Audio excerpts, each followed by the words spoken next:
There's our leak.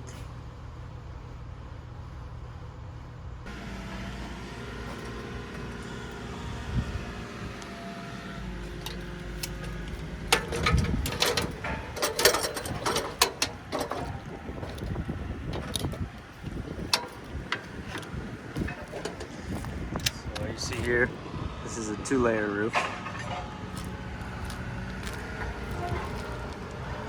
As you can tell when you're looking on the eaves, and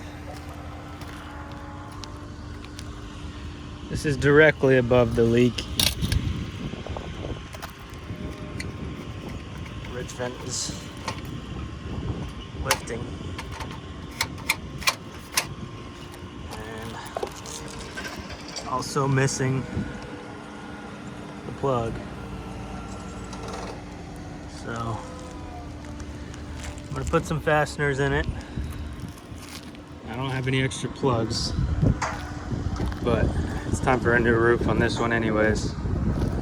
So for now, I'm just gonna bend the edge of the vent down. And over here, this old satellite fell. So